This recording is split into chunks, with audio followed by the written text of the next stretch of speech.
Hello, family. This is your ghetto news reporter, Mary Dash, between the Mary and the Lee. Today is September the 6th, Moon Monday in my city, Chicago, 2021, so they say. But it could very well be 2020. It all depends on, you know, who's telling the story, I guess, as far as leap year is concerned. But we gonna say it the way, and I say we, me, myself, and I. Mary Lee, Dash Twin Mary Lee, you'll get a news report and originator rap ever since the age of 8 in 1975. We're going to tell it the way they say it is. September the 6th, Moon Monday, I like to call it, 2021, Labor Day. Now, at the age of 6, I was in the Chicago Sun-Times newspaper in 1973 for being a child abuse victim, but also for standing up for myself. Now, I don't know exactly who it was that I told that, I was being abused at a house somewhere in Chicago where I reside. Right now, I stay 6210 South Kimbark Avenue, Chicago, Illinois, 60637, apartment 308. I believe I was here before as a little girl, and they brought me back, I got here May 31st, 2017. And I've been here a little over 4 years. I've had a few problems since I've been here with the residents trying to get me, I guess you would say, evicted. But I believe it's a family building because of certain little, things I've witnessed, similarities, pertaining to my story, me being, the originator of rap and your ghetto news reporter, and that I coined that term, ghetto news reporter. I'm originator of a lot of things, and I'm the reason for a lot of prominent people being who they are today.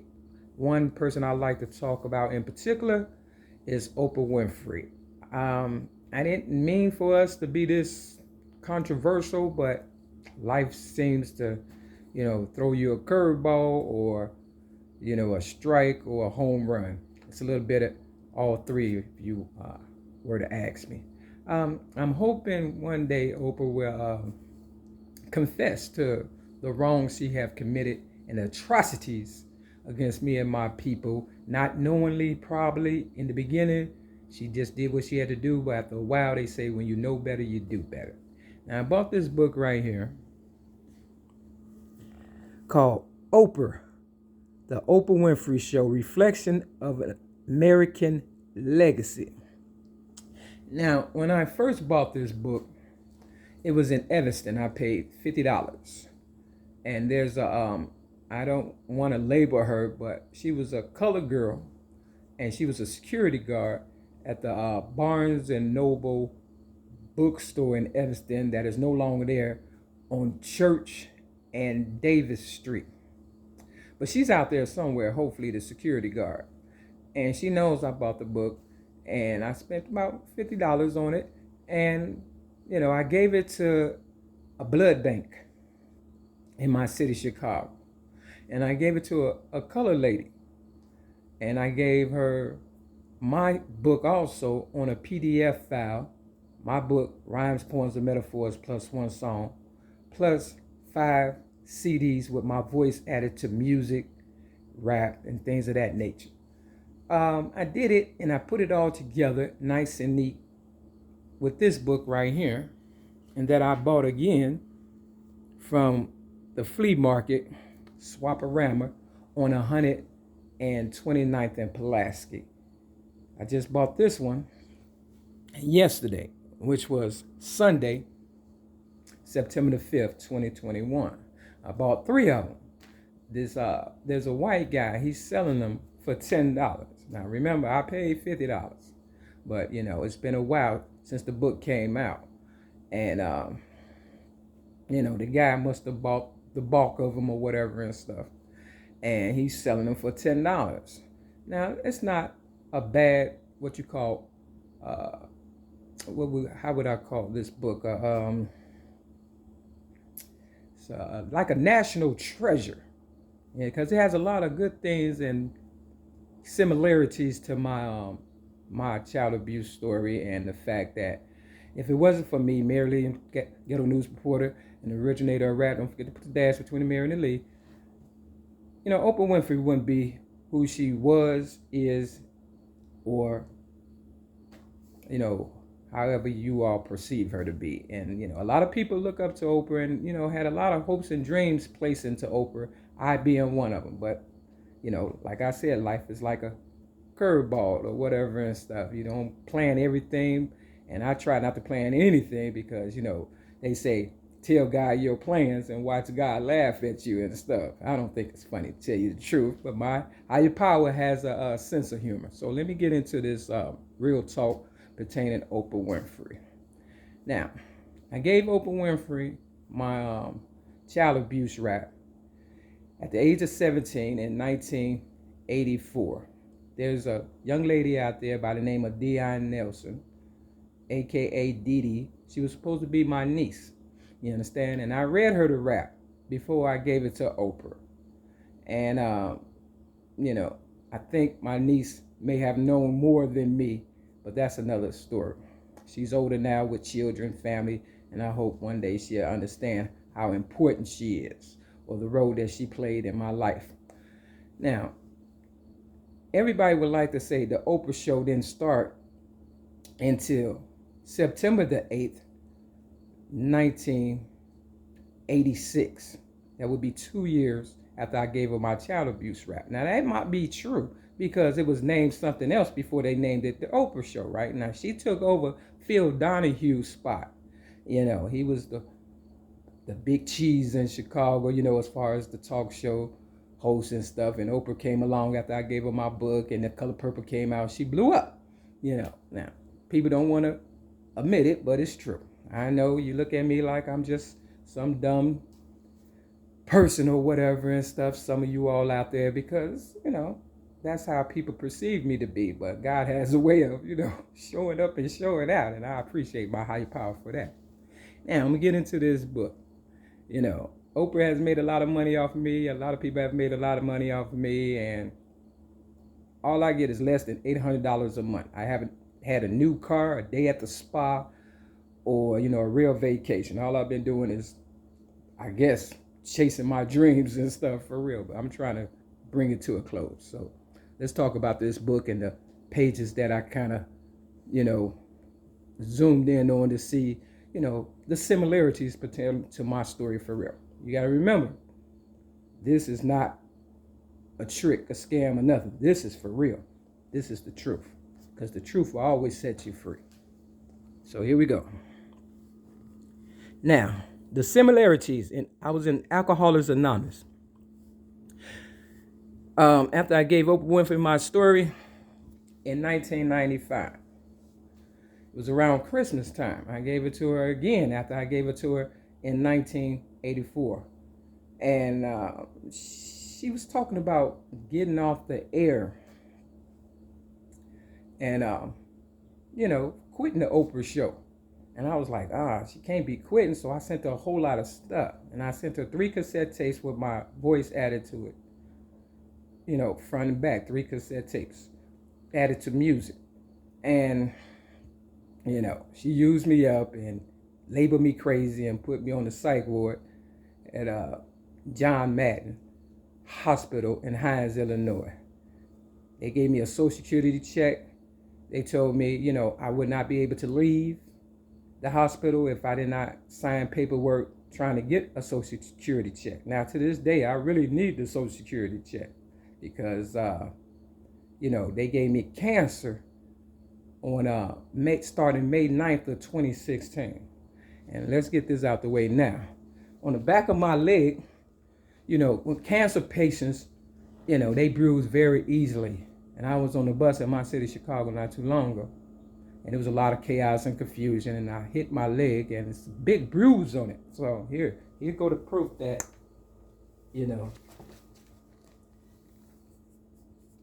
it's cancer that they gave me. I don't drink, drugs, smoke, or fornicate. I wasn't drinking, drugs, smoking, and fornicate in 1995 also. When they gave me cancer, I had 19 years of sobriety because I was in Alcoholics Anonymous. Started in 1996, but my sobriety year is Christmas of 1997. I took it seriously, and I still take it seriously. Now, let's flip through this real fast because, you know, time is money, right? My money. Now, me being, the originator of rap, I'm worth at least $1 zillion or more. I'm priceless, really, I am. And Oprah at the time in 1995 was worth $500 million. Now, when I put my voice to the sound of music and my voice to the Martin Luther King I Have a Dream speech, and I added the women, I didn't realize I was saying more men, because if you flip the W, you got more men. I should have said ladies and gentlemen, but, I didn't. I said, don't forget about the women. Now, I don't have nothing against transgenders, but I am a girl born this way, real talk. Mary Dash Twin and Mary Lee, you've got a newsporter and originator of rap music. Now, this is a whole lot to unpack and to discuss, but Oprah would be like the female version of Frank Lucas. There was rumors going around that, she was, dealing drugs. That's what they were saying in the uptown area in my city, Chicago. And, one of the person that was telling me, they said she died.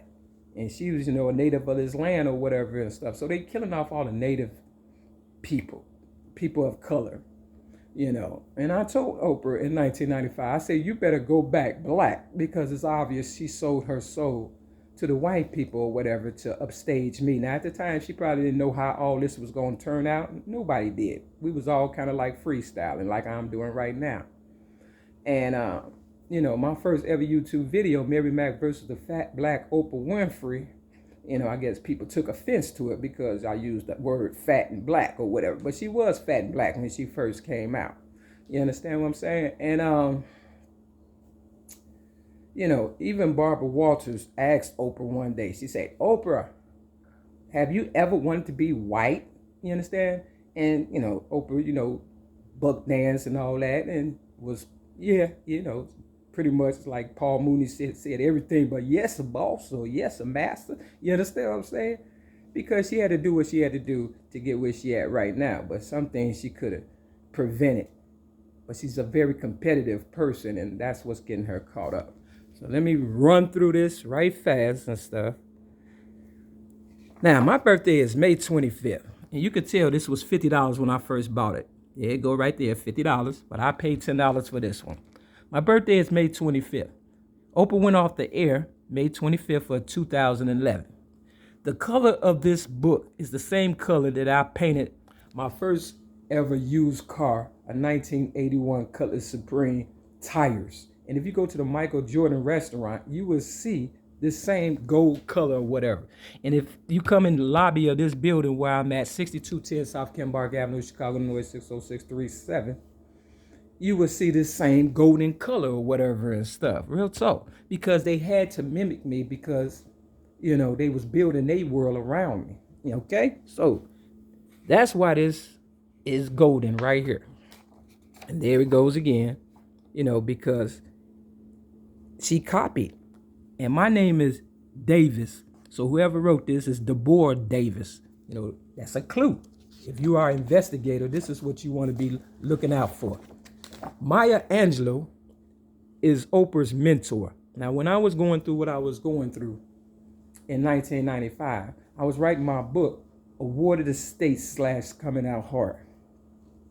Now, I don't know how the book, I know why the cage birds sing, just so happened to be laying around when I was staying with my ex-girlfriend, the Italian stallion, Donna Marie Evans, and her son, Mario Darrell Evans, in Hyde Park, 5419 South Woodline Avenue, apartment 1A.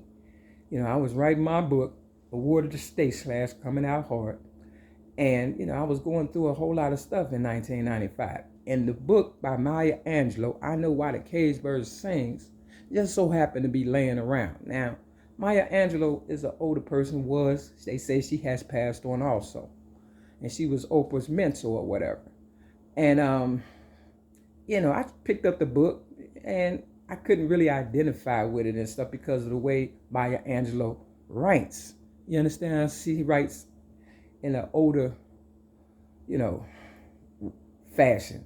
And I'm more modern and, down to earth and just kind of write like how I talk, basically. But, I write better than I talk. Let's put it like that. And, I believe Maya Angelou and Oprah ganged up on me to try to discredit me because, I write like a genius, but I've never been to, I've never been to high school and I never finished grammar school. I only went to grammar school for like a couple of years between like 9, 10, maybe about 9, 10, almost 11 or whatever and stuff. But I did get my GED. And, they call that a good enough diploma. But I earned it, real talk, becoming your ghetto news reporter. And everybody that knows I'm not lying. Now, this video is going over the 15-minute mark. But I'm going to keep going because I believe in a higher power. If it goes through, it goes through. If not, the people who are listening, I guarantee you, is recording everything that I'm saying because this is bigger than me, Mary Lee, -20 Mary Lee, you'll get a news report and originator of rap. This is big business. This is divine intervention.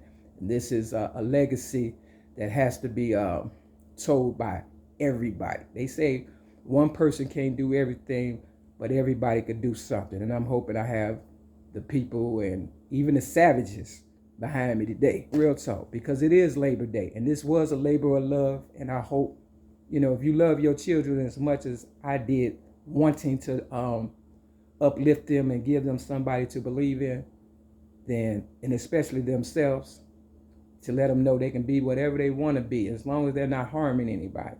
And that was my whole thing, to try to uplift, people's whatever it is that they was trying to become and stuff, no matter who they are. So let me continue on. So Maya Angelou book, I wasn't able to get into it. I know why the caged birds sing, but I did look at the movie. Look at it. It's about a person that was abused and things of that nature. Like I was. I went through a whole lot. I'm still going through a whole bunch, and I'm hoping one day, somebody will just, acknowledge the fact that, this is bigger than me. So, there go Maya Angelou. Okay, she's a person of color. But they like to say Black Lives Matter. But somebody said that, black means without color. You understand what I'm saying? And I have color in me. Maya Angelou has color in her. Oprah has color in her, But people sell their soul. And if they would sell their soul, they'll sell yours. You understand? So that's why I'm having all these problems and have to go hard body and figure out all this basically by myself. Now, I have people out there who has put a lot of work in, and I've put the pieces together, like Tupac said, put it together like a puzzle. You understand? And that's what I'm doing. And I've always looked at movies growing up. While people was in school, I was in the theater, watching movies. And I'm able to tell basically what's going to happen before it's over with. Now, I don't know exactly what's going to happen when it comes to me. 9 times out of 10, they're going to try to continue to discredit me or, label me crazy or even continue to make attempts on my life. I've been poisoned 6 times. I've been raped by 5 guys. I've been, hit in the jaw while I was sleep homeless on the Red Line train by little gang banging thugs, in my jaw, and it almost broke. People stalk me everywhere I go. Trouble follows me. It's getting ridiculous. And all this was not happening before May 31st, 2008, when they said I disarmed a police officer in Rogers Park on Devon and Clark. I did not. The initial pullover by undercover so-called police officers, white guys, was tinted windows. And where they pulled me over at was not too far from the Valentine Day Massacre. It's right down the street, So it's a lot of people acting like gangsters and Capone and Al Capone and Scarface. And, it's a lot of characters, like Tupac also said, people just want to play a character. But this is my real life. And, I don't play characters, and I don't play with my livelihood and my family, friends, Mary McNamara's, or my higher power. And definitely not my spirituality or my health, for real. I've caught a lot of hell since May 31st, 2008, because they knew I wasn't going to sell out. They knew I was giving my book away, Rhymes, Poems, and Metaphors plus one song, to the public for free. Now, I told Oprah in 1995 I would be giving my book away if I have to, because, I knew the severity of this. But I also know that game is to be sold and not told. And I don't play games, but, I got to get compensated some kind of way, for real. Mental anguish, all the attempts on my life, it's getting ridiculous. So Maya Angelou, they said, passed away. Okay, so now it's just me and Oprah. It was supposed to be Maya Angelou, Oprah, and me. You understand what I'm saying? Merely, dash between merely, you got a news report and originated rap. But for some reason, it's just not working out, I guess. So that's Maya Angelou. Now the next part of the book, it says Oprah Winfrey grew to become an enduring symbol of life's possibilities, proof that closed doors, glass ceilings, racial barriers, and other obstacles couldn't keep. And I can do it. Woman down. Now, Whitney Houston, I said all that to say, Whitney Houston supposed had died February the 11th, 2011, I believe it was, or 2012. Now, I know it was valid. It was Black History Month, because on February the 10th, on the west side, I got beat up by a gangbanger at Walgreens. Somebody has the footage, probably smoking weed and laughing right now. You understand what I'm saying? And, all I was doing was trying to get me a snack. I was homeless at the time. And I went to Walgreens on Roosevelt and Holman on the west side. I was staying at Hope House, a shelter for, ladies that were homeless. And, I had fasted for about 9 days, and I went to get a snack. It was a setup. I'm in line. The gangbanger got a buggy, and he came behind me. First of all, Walgreens, you don't need a buggy. But he got a buggy, and he came around me, and he bumped me. I said, "Excuse me, sir, you bumped me. Can you say, excuse me or something?" That's all it took. And he beat me like I stole something. He beat me down to the ground. And, he thought he had did his thing, and the security guard was right there, didn't break it up, nothing. So he got up, walked out the door, and I got up and gathered my stuff, and I walked out behind him. Now this time, he wasn't acting all bad. He looking like, what is going on? Because now he sees the damage that he has done to my face. So he started hollering for his mama, because he was with his mama at the time. He snitched on his mama to let me know that he didn't want to do it evidently, but his mama must have put him up to it. And when the police came like 2 minutes later, because it was a setup, it was a Chinese police officer and a black police officer, both guys. And everybody blamed me as if I started it. But I'm the only one with the black guy, looking like I've been, beat up. And, the police put me in the back of the car. They asked me my name. I guess, they thought I was incoherent or whatever and stuff, punch drunk or whatever. And I told them my name, Mary Lee Davis. They said, "What do you want to take me?" I said, "You could drop me off in the alley. I don't know, just get me away from this." I thought they was going to take me to prison or jail or whatever, because, but no, they just wanted me to look crazy with a black guy doing Black History Month, wearing Black History colors, red, black, and green. And they got a big laugh out of it and stuff. So that's my story about Whitney Houston. But when I went, well, it's not quite over, because when I went back to the shelter and, I told the story to the ladies, I said, somebody gonna die. Somebody important gonna die. The next day, Whitney Houston died. February 11th, I believe it was 2012. You understand what I'm saying? Real talk. So here go Oprah and Whitney. Now, Whitney, was supposed to be born the same day as my mother, Mary Lee Wright, August the 9th. And I always look to, Whitney as inspiration because of her songs or whatever and stuff. But birds of a feather flock together. I don't know what's going on, but that's the story. That's the truth. So there they go. Now the next page is the heart. And Dr. Oz. These are the people that Oprah made famous. Everybody but me. And so he's talking about the heart. And I always said, I know you want my heart, but you can't have it because organ donation is real. And they have calculated your body parts to be over $100,000. And Will Smith made a movie called 7 Pounds. That's how much organs weigh or whatever. So, you might want to think about that. Now, they promote guns and stuff like this because right here, this white guy is showing you how to protect yourself. And I remember this show. So I have my Respect Smith & Wesson shirt on.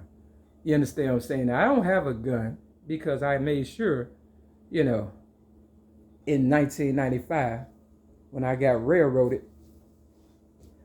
that I gave the gun that had somebody's initials on it other than mine, and that I got from Chuck Dalton's gun shop going into Indiana. I gave it to the police officer. Now, the thing is, I wasn't going to buy the 38 Smith & Wesson gun until the white guy at the gun shop, Chuck Dalton's gun shop, suggested for me to buy it because it was cheaper. Now, I was going to buy a brand new gun. And I was like, well, I ain't going to kill nobody, so no problem.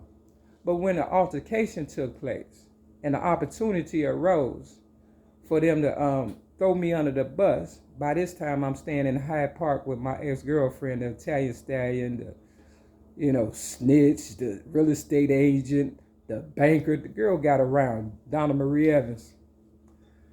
And her son, Mario Darrell Evans. I was going through some stuff. And, I called the police one day. And that same 38 gun, Smith & Wesson, with somebody else's initials on it, I was contemplating suicide. And I called the police and I said, I feel like I'm suicidal. And the next thing you know, the police told me, I had 2 minutes to live. You understand what I'm saying? I guess they thought I was going to blow my head off because I'm worth so much. It's easier just for me to kill myself and they can write it off as what? Suicide, right? So I hung up on them and I continued to, write my book, things of that nature. And then the spirit came over me one day and my stepson, Mario Darrell Evans, was in his room. And my higher power was letting me know he was on some sinister stuff. And he had just turned 16 years old. And I had, got him a card and everything or whatever and stuff. Took time out of my busy schedule, And, but he was on some sinister stuff. And something told me to hold him down. And he's a big guy, right? Teenager. And I held him down and stuff like my life depended on it. And he started hollering and screaming. Next thing you know, the police came. The same police who didn't want to come for me came for him. And, by the time I got to the door, I was like, everything's okay. We're just having a family dispute. That's it, But, Mario played the game because he was part of the problem. And, the police was like, well, you have to come with us and woo out the bam. But before I went with the police, Mario said, and she's got a gun. But I never told him or his mother about the gun. And I had the gun tucked away in a bag or whatever and stuff. It wasn't out, none of that. You understand what I'm saying? And, I said, yeah, I got a gun, but, how did you know in so many words or whatever? And I dug in the bag and I got the gun out. Now, if I was crazy, I would have came up shooting. But I gave it to the police because I knew I wasn't crazy. But yet and still, they put me in a crazy hospital. And my life been hell ever since, pretty much, and stuff. So I can't even carry a gun to protect myself, you know, even if I wanted to. And I've had all kind of attacks on my life since then. So the only thing I have is this shirt. You understand what I'm saying? That I got from the flea market yesterday. Swaparama Flea Market on 129th and Pulaski. And you got to remember, Oprah was born January the 29th, the first month, January, and the day 29th. You know, so basically she's pouring salt in the wounds. Real talk.